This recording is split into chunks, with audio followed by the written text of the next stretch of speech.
بن عقیل وہاں سے نکل جاتے ہیں. فرمایا دشمنی بڑھتی گئی یہاں تک کہ ایک دوسرے گھر میں حضرت مسلم بن عقیل پہنچتے ہیں, وہاں پر بھی یہی ماجرا پیش آتا ہے. لیکن جس خاتون کے گھر میں, جس بوڑھی ماں کے گھر میں حضرت مسلم بن عقیل رہ رہے ہیں, اس کا جو بیٹا ہے وہ یزید کے ساتھ ملا ہوا ہے, یزید کے دوستوں کے ساتھ ملا ہوا ہے. تو فوراً اس نے پتہ دیا کہ فلاں جگہ مسلم بن عقیل ہے, وہاں پر بھی گھر کا گھیراؤ کر دیا گیا. یہاں تک کہ مختصر عرض کر لوں آپ کے سامنے, مسلم بن عقیل کو شہید کر دیا گیا.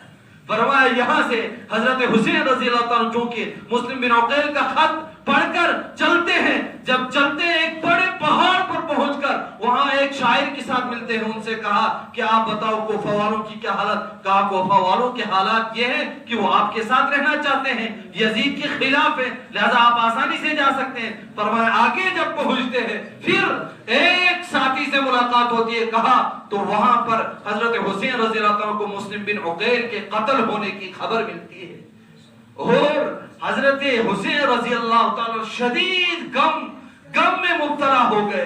اور یہاں حضرت حسین رضی اللہ پختہ ارادہ کیا کہ اب حالات ٹھیک نہیں ہے, کوفہ والوں کے دل نہیں بلکہ ان کی تلوار میرے ساتھ ہے, وہ مجھے قتل کرنا چاہتے ہیں, لہذا مجھے چاہے کہ یہاں سے لوٹوں. لیکن حضرت مسلم بن عقیل کے جو رشتہ دار تھے انہوں نے کہا ہماری جان چلی جائے لیکن ہم ان کوفہ والوں کا ان سے بدلہ ضرور لے لیں گے مسلم بن عقیل کا, لہذا وہ چل دیتے ہیں. فرمایا آگے پہنچ کر پوچھتے ہم کہاں پہنچے, تو فرمایا پتا چلا کہ اس جگہ کا نام کربلا ہے. یہی وہ جگہ ہے جس کی اللہ کے نبی پاک صلی اللہ علیہ وسلم نے نشاندہی فرمائی کہ حضرت حسین رضی اللہ عنہ کی شہادت کربلا میں ہوگی.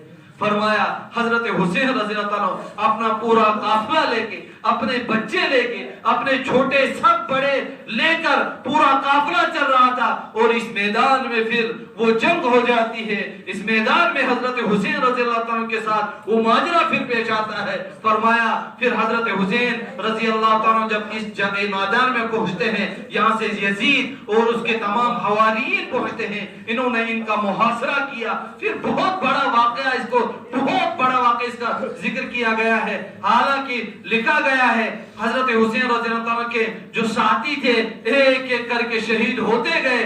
ایک پھر حضرت حسین رضی اللہ عنہ کا بڑا لڑکا جس کو علی اکبر کہا جاتا ہے وہ باہر نکلے اور تلوار ہاتھ میں لے کر ان کے درمیان گھسے اور قتل و قتال شروع ہو گیا, یہاں تک کہ علی بن اکبر بھی انتقال کر گئے. فرمایا حضرت حسین رضی اللہ عنہ نے جب دیکھا تو 6 مہینے کا لڑکا جس کو علی اصغر کہا جاتا ہے, حضرت حسین رضی اللہ عنہ نے اپنے خیمے سے باہر نکال کر ان کو کہا اے میرے دشمنوں بتاؤ اس چھوٹے 6 ماہ کے بچے نے تمہارا کیا بگاڑا ہے, اس نے کون سا تمہارا قتل کیا ہے. فرمایا دشمنی اس حد تک بڑھ چکی تھی, ظالم اس حد تک پہنچ چکے تھے کہ یہاں سے حضرت حسین رضی اللہ عنہ 6 مہینے کا بچہ ہاتھ میں لیے ہوئے ہے, وہاں سے دشمن تیر پھینکتا ہے اور علی اصغر کے اس گردن پر وہ تیر پڑتا ہے اور خون کے پھوارے اٹھتے ہیں.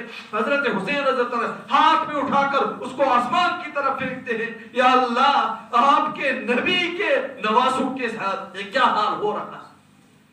فرمایا پھر حضرت علی اصغر بھی جب شہید ہو گئے, پھر آخر میں ماجرا یہاں تک پہنچ گیا کہ حضرت حسین رضی اللہ عنہ کو خود تلوار لے کر باہر نکلنا پڑا اور حضرت حسین رضی اللہ عنہ آخر کار لڑتے لڑتے شہید ہو گئے. ان بدبختوں نے حضرت حسین رضی اللہ عنہ کی اس گردن مبارک کو علیحدہ کر دیا اور اٹھا کر یزید کے پاس پہنچا دیا. فرمایا جب دوسرے دن یزید کے پاس حضرت حسین رضی اللہ عنہ کا سر مبارک پہنچایا گیا, اس نے ایک تشتری میں اس کو رکھا. وہاں پر ایک صحابی تھے جن کا نام حضرت زید بن ارقم تھا. جب اس نے دیکھا کہ یزید بدبخت اپنی اس لاٹھی سے, اپنی اس چھڑی سے حضرت حسین رضی اللہ عنہ کے اس ہونٹوں پر اس چھڑی کو لگا رہا ہے, تو حضرت زید بن ارقم جھوم اٹھے, کہا اے بدبخت, اے ذلیل انسان, میں نے ان ہونٹوں پر جناب محمد رسول اللہ صلی اللہ علیہ وسلم کو چومتے ہوئے دیکھا ہے,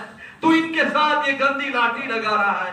فرمایا حضرت حسین رضی اللہ عنہ کی شہادت اس حالت میں ہوئی, لیکن حضرت حسین رضی اللہ عنہ نے یزید کے حکم کو مانا نہیں کیونکہ اسلام کے خلاف تھا. اسی وجہ سے قرآن نے کہا وَمَن لَّمْ يَحْكُم بِمَا أَنزَلَ اللَّهُ فَأُولَٰئِكَ هُمُ الظَّالِمُونَ فَأُولَٰئِكَ هُمُ الْفَاسِقُونَ. جو قرآن کے خلاف کوئی حکم کی تعمیل کرتا ہے وہی لوگ ظالم ہے، وہی لوگ فاسق ہے. تو حضرت حسین رضی اللہ عنہ نے مجھے اور آپ کو اپنے ووٹ کی قیمت بتائی کہ تمہاری ووٹ کی قیمت کیا ہے.